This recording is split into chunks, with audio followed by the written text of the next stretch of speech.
আসসালামু আলাইকুম বন্ধুরা, আশা করি সবাই সুস্থ আছেন। বন্ধুরা, বেশ কিছুদিন ধরে ইয়েমেনের ভেতর ইরানের যে প্রক্সি রয়েছে এবং সৌদি আরব, তাদের মধ্যে উত্তেজনা চলছে। সৌদি আরব ইয়েমেনের ভেতর ইরানের প্রক্সিদের উপর পদাতিক হামলা করতে চায় এবং ইয়েমেনের সানা দখল করে নিয়ন্ত্রণে নিতে চায়। এই জন্য স্ক্রিনে নিশ্চয়ই আপনারা দেখতে পাচ্ছেন, ইয়েমেনের ভেতর তাদের সমর্থিত যে আন্তর্জাতিক সরকার রয়েছে তাদেরকে সহযোগিতা করে বিশাল যে মিলিটারি কনভয়, সেটি ইয়েমেনের যে ইরানি প্রক্সি নিয়ন্ত্রিত এলাকা রয়েছে তার বর্ডারের কাছে তারা জড়ো করছিল। বেশ কিছুদিন ধরেই এই ঘটনাটি হচ্ছিল। দেখুন, ইয়েমেনের সরকারি বাহিনী এবং সৌদি জোট দেশটির কৌশলগত পূর্বাঞ্চল যেমন হাদ্রামতের আল আরব, আল ওয়াদিয়া এবং মাগরিব আল রুকায়ে সামরিক ক্যাম্পে নতুন প্রশিক্ষিত সেনা দল এবং হেমলেট শিল্ড ফোর্সকে একত্রিত করছিল। অভিযানের পরিকল্পনা ছিল অনেক বড়। মধ্য ইয়েমেনের অত্যন্ত গুরুত্বপূর্ণ আল বায়দা প্রদেশে ইয়েমেনের প্রক্সিদের হাত থেকে পুনরুদ্ধারের জন্য একটি স্থল অভিযানের পরিকল্পনা করা হচ্ছিল, যাতে ইয়েমেনের প্রক্সিদের দক্ষিণাঞ্চলীয় যে সরবরাহ রয়েছে তা বিচ্ছিন্ন করা যায়। পরিকল্পনা ছিল অনেক বড়। দীর্ঘ সময় পর ইয়েমেনের অভ্যন্তরে প্রবেশ করে একটি বড় এরিয়া তারা নতুন করে নিয়ন্ত্রণের পরিকল্পনা করছিল। সৌদি সামরিক বাহিনীর সহযোগিতায় এবং প্রত্যক্ষ কিছু কিছু ক্ষেত্রে অংশগ্রহণে এই ইয়েমেনের ভেতর তাদের যে সমর্থিত সরকার রয়েছে তার বাহিনী বড় আকারে সামরিক অভিযান পরিচালনা করার প্রস্তুতি নিচ্ছিল এই ইয়েমেনের ভেতরে থাকা ইরানি প্রক্সিদের বিরুদ্ধে। তবে সৌদি সমর্থিত জোট হামলা করার পূর্বেই তারা পাল্টা হামলার শিকার হয়েছে। ইরানের প্রক্সিরা পূর্বেই হামলা করে বসেছে। আন্তর্জাতিক রিপোর্ট বলছে, বিভিন্ন ধরনের ক্রুজ মিসাইল এবং সামরিক ড্রোনের মাধ্যমে যে সম্ভাব্য প্রস্তুতিমূলক অঞ্চল ছিল, ক্যাম্প ছিল, সেখানে শক্তিশালী ড্রোন হামলা করেছে তারা।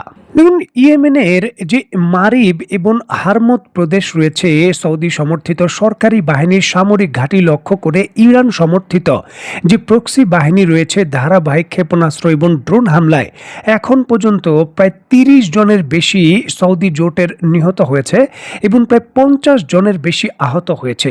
সৌদি সমর্থিত যে ইয়েমেনের সেনাবাহিনী রয়েছে সেখানে 30 জন নিহত হয়েছেন। 2022 সালের পর উভয় পক্ষের আনুষ্ঠানিক যুদ্ধবিরতি শুরু হওয়ার পর এটি এখন নতুন করে সবথেকে শক্তিশালী হামলার ঘটনা। আন্তর্জাতিক রিপোর্টগুলো যেমনটা নিশ্চিত করছে, গত 6 আগস্ট 2026 তারিখে ইয়েমেনের মধ্যাঞ্চলীয় মারিব এবং পূর্বাঞ্চলীয় হারমত প্রদেশের কয়েকটি সামরিক ক্যাম্পে সমন্বিত এই হামলা চালানো হয়। রয়টার্স থেকে বিবিসি, দ্য গার্ডিয়ান থেকে শুরু করে আল জাজিরা, সকল সংবাদ মাধ্যমেই অত্যন্ত গুরুত্ব সহকারে এই খবর প্রকাশ করা হয়েছে। তাদের তথ্য অনুযায়ী যেমনটা জানা যায়, ইরানের প্রক্সিরা আল জাফ প্রদেশ থেকে অন্তত 8টি ব্যালিস্টিক ক্ষেপণাস্ত্র এবং আরও কয়েক ডজন যে ড্রোন রয়েছে, ওয়ান ওয়ে ড্রোন, সেটির অভিযান পরিচালনা করে। আন্তর্জাতিকভাবে স্বীকৃত ইয়েমেনের সরকারের যে হোমল্যান্ড শিল্ড ফোর্স রয়েছে এবং ইমার্জেন্সি ফোর্স এবং ফার্স্ট মিলিটারি যে রিজিওনাল প্রশিক্ষণ শিবিরগুলো রয়েছে তাকে লক্ষ্যবস্তু করা হয়। ইরানের প্রক্সিদের মুখপাত্র যেমনটা তার বক্তব্যে দাবি করেছেন, ইয়েমেনের পূর্বে সৌদি সমর্থিত বাহিনীর সামরিক উপস্থিতির বাড়ানোর প্রক্রিয়ায় তারা এই হামলা চালিয়েছে। তাদের দাবি অনুযায়ী এই হামলায় শত্রুপক্ষের বা তাদের প্রতিপক্ষের অনেক ক্ষতি হয়েছে, একাধিক সামরিক যান এবং অস্ত্রাগার ধ্বংস হয়েছে। দেখুন, এই ধরনের বক্তব্য এবং এই ধরনের পরিস্থিতি বাংলাদেশের জন্য একটি বড় ধরনের বার্তা। কারণ সৌদি জোটের অধীনে আমরা আমাদের সেনাবাহিনী যেটি প্রেরণ করতে চাচ্ছি এই বিতর্কিত এবং সংঘর্ষপূর্ণ অঞ্চলে, সেখানকার নিরাপত্তা ব্যবস্থা কি, বা আমাদের সামরিক বাহিনীর উপর একইভাবে যদি ব্যালিস্টিক মিসাইল এবং ড্রোন হামলা হয়, আমাদের সামরিক বাহিনী তা প্রতিহত করার জন্য কতটুকু প্রস্তুত থাকবে বা প্রযুক্তি থাকবে, সেই বিষয়গুলোও এখন চিন্তার বিষয়।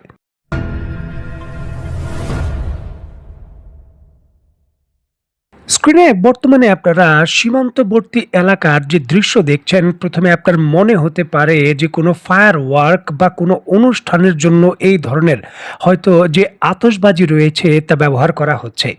বাস্তবতা হলো এটি সৌদি সীমান্তে দুই পক্ষের মধ্যে যে গোলাগুলি হচ্ছে তার দৃশ্য, এবং সৌদি কর্তৃপক্ষ নিশ্চিত করছে যে এই হামলার যে উত্তাপ সরাসরি তাদের সীমান্তবর্তী যে নাজরান প্রদেশ রয়েছে তার ভেতর এসে পড়েছে।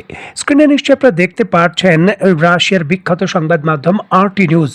এই ক্ষেত্রে সৌদি আরবের অভ্যন্তরে একটি ভবনে যে আঘাত করা হয়েছে তার দৃশ্যায়িত একটি চিত্র প্রকাশিত করেছে। সৌদি কর্তৃপক্ষ যেমনটা তাদের বক্তব্যে দাবি করেছেন যে এই ধরনের হামলার ঘটনায় সৌদি আরবের অভ্যন্তরে কিছুটা হামলার ঘটনা ঘটলেও তাদের 11 জন নাগরিক আহত হয়েছেন, সাধারণ নাগরিক, তবে কেউ নিহত হননি। তবে বিস্তারিত এই পক্ষে যে হামলার ক্ষয়ক্ষতির বিষয় তার বিষয়ে তারা এখন পর্যন্ত আনুষ্ঠানিকভাবে কোনো স্টেটমেন্ট দেননি। এবং পরিস্থিতি আসলেই খুবই উত্তপ্ত। এখন পর্যন্ত সৌদি সীমান্ত দিয়ে ইয়েমেনের অভ্যন্তরে কোনো সামরিক বাহিনী প্রবেশ করেনি। যদিও পূর্বে প্রবেশের চেষ্টা করেছিল, তবে তারা পাল্টা হামলার তীব্রতার কারণে সেখান থেকে অভিযান স্থগিত করে। ইয়েমেনের অভ্যন্তর থেকেই তাদের সমর্থিত যে সরকার রয়েছে তারা প্রচেষ্টা করেছিল, তবে তারাও শক্তিশালী পাল্টা হামলার শিকার হয়েছে। ঠিক এমতো অবস্থায় সামরিক বিশেষজ্ঞরা বলছেন পরিস্থিতির অবনতি হওয়া এখন যেন শুধু সময়ের ব্যাপার। যে কোনো মুহূর্তে যদি সৌদি কর্তৃপক্ষ তাদের যে মিশনের পরিধি বৃদ্ধি করে, তাহলে এই হামলা পাল্টা হামলার ঘটনা সৌদি আরবের অত্যন্ত গুরুত্বপূর্ণ যে তেল ক্ষেত্রগুলো রয়েছে এবং এই লোহিত সাগরের কাছে তাদের যে তেলের টার্মিনালগুলো রয়েছে সেখানে বিস্তৃত হতে পারে এবং টার্গেট হতে পারে সৌদি আরবের অর্থের অন্যতম বড় যে উৎস রয়েছে আরামকো, তার বড় বড় তেল ক্ষেত্রগুলো।